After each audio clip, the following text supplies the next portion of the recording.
There's a reason why I do vlogs inside most of the time. It's because every time I come outside it's too windy, too cold, too wet, too something, and I can't film. I've had to put sunglasses on in winter because the sun is so bright and blinding and the air is so icy that my eyes just start pouring. So I thought, just wear sunglasses. I don't wear them in summer, wear them in winter, and then protect your eyes from the glare and the ice. It is so cold. It is, I'd say, -2. The sand is frozen. But look over there, can you see behind me? That's Mull over there in the distance, and it's snow on the mountains. So yeah, I haven't done a vlog for a bit. I didn't do one for New Year because I don't celebrate. I don't celebrate anything anymore. I'm just going to take this glove off as well. I've got thick clothes on and it's, hang on, I can't hold anything or do anything because I'm having to, yeah. The caravan I've got, you see, this is a problem, it's windy so I can't even talk. With the caravan, I've got the heating on all the time because it is so bitter, and if I turn it off the temperature drops instantly and it is bitter, so it's on all the time. It's beautiful, isn't it? I don't know if this is going to work because I'm having to put my hand over the microphone part because it's just too breezy and it picks up on the mic, so it's rubbish. So we're going for a nice long walk. I've been doing this twice a day. I've been off work for a while now, but I go back next week, and it is now Saturday. I need to phone up and get my car booked in for the MOT. It's going to fail dramatically, but to what extent I don't know yet. Please stop, that wind's doing me nothing. So yeah, that's going to fail. And I've got the dentist on Wednesday, which is supposed to be when I'm back in at work, so it's so flexible though. What I could do is go to work on Tuesday, but it depends when I'm going to get the car in, so it just depends. But see distant things going on here, but I can't tell what now it is because it's so the sun's blinding into my eyes. I think that was a dog, but anyway, yep, I'll be back in a bit. Now listen to that, isn't it? Just so peaceful and relaxing and beautiful. I love it here. That place over there is called, I think, I'm not sure if it's South Shan or North Shan. It's beautiful. It's a peninsula. If you look over there, there's the bay. There's a beautiful estate over there. I would love to go. Oh my gosh, I'd love to live there. Beautiful house. I think they used to own most of this place, you know. There's lots of history over there. There is a monument I want to go and see over there, but I don't know how to get to it yet.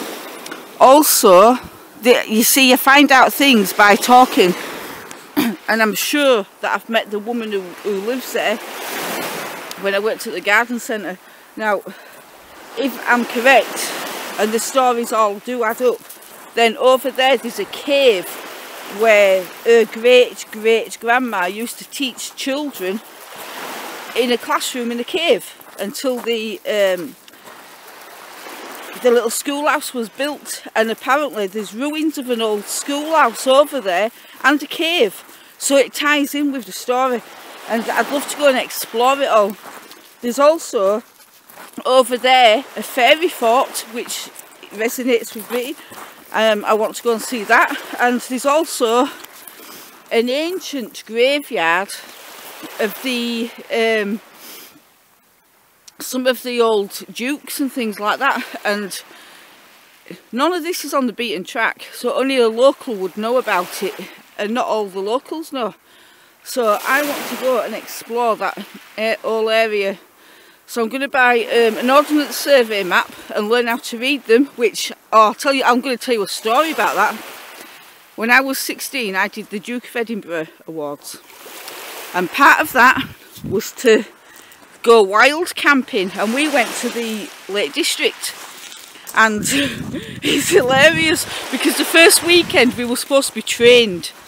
So the first weekend is, this is how you set up a tent, and this is how you build a fire, and this is how you use your dehydrated food, and blah blah blah, and this is how you read a map and a compass and all the rest of it. And so the first weekend was basically an holiday, just having a laugh and learning things. But of course, being a teenage girl at the time, and nothing's ever changed for me in this respect anyway, but I wasn't listening. So the weekend after was, right, this is the big one now. You've all been taught how to do these things.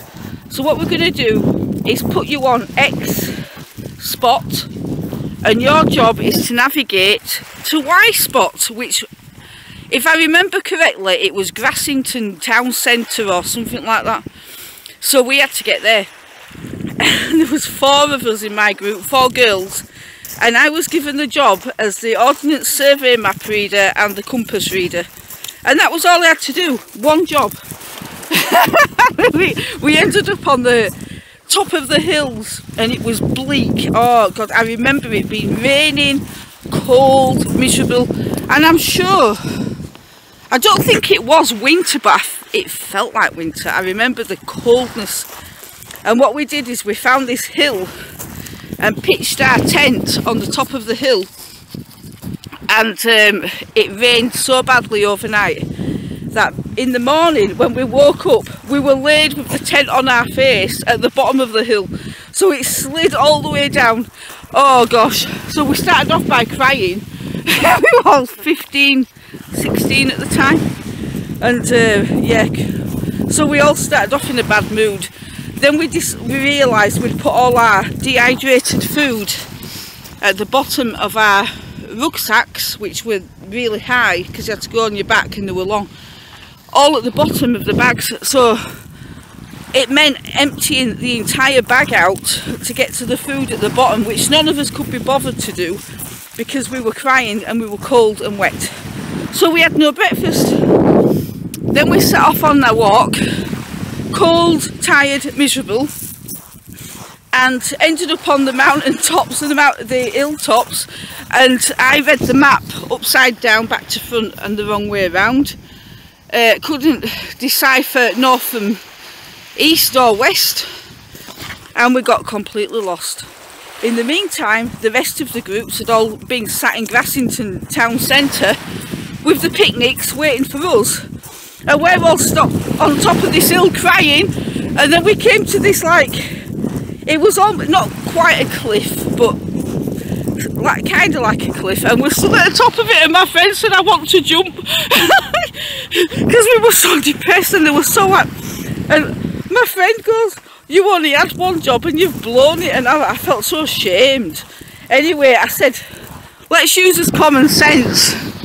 And bear in mind, we didn't really have any between us, but I said, stand at the top of the hill and look down and see if we can find a road. And we couldn't from where we were stood, so I said, let's head down into the valley, just head down. So for hours and hours we were walking and crying and stumbling and falling and blaming each other and calling each other names. And they said they were never going to speak to me ever again. And I wanted my mum, and we were all miserable. And then suddenly we find this little road and we're like, oh God, but it was a country road with no traffic. And then suddenly from nowhere we hear this roaring engine in the distance, and it's a tractor. Oh my God. Well, this farmer rolls by with his tractor, and he looked at us and he said, are you okay, girls? And we all started crying and said, help us please. And he had a trailer on the back, and we all got on the trailer and we all rolled up into Grassington 4 hours late on the back of a trailer, complete failures. And we all got done, and they all blamed me because I was the one doing the map and all the rest, and failed that part of my course big time. Didn't even get a 1 out of 10 or whatever. Didn't even get a... Well, this is a few hours later, but I have to finish the story because the battery's died. So, trying to remember where it was because it's hours later now. Duke of Edinburgh, we got back to the school and there was a bunch of parents waiting for their children to come home. We all sat in the cars and my parents didn't have a car, so I had to walk home. 3 miles it was, in the cold, in the dark, freezing, hungry, tired and miserable.